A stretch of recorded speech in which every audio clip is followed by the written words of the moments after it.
You shall not take the name of the Lord your God in vain, for the Lord will not hold him guiltless who takes his name in vain. This is why Christians say things like, "Oh my gosh," they don't want to throw around God's name in vain. But what does it mean to use something in vain? When I looked up the Hebrew word used here for vain, its actual use is often the word falsely. In the King James, where it is translated vain instead of falsely, it's in a sentence about lying, meaning it would be clearer if it were translated falsely, as it is in many other places.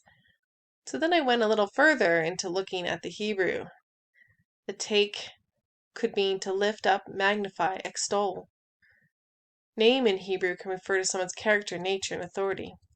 We know that to represent someone in their name is to be their representative, to speak for them, to speak with their authority. It seems it could be speaking about acting in God's authority when we aren't really representing him. Praying about this verse, a New Testament verse came to mind. It's when Jesus tells the parable describing people shut out of heaven. They're pleading with him, "Lord, Lord," saying that they should be allowed in because of the things they had done in Jesus' name. Jesus says he never knew them and calls them lawless. Lawless, we're talking about the law here.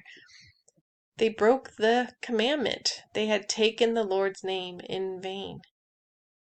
How do we know if we know him? How do we know if we are acting in his authority? How are these false workers of miracles usurping God's authority and acting in his name?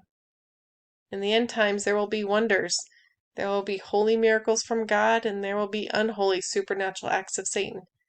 How do we know the difference and make sure we're on the right side? It all starts with the first two commandments. It comes down to who or what we are worshiping. Your heart must be for God alone.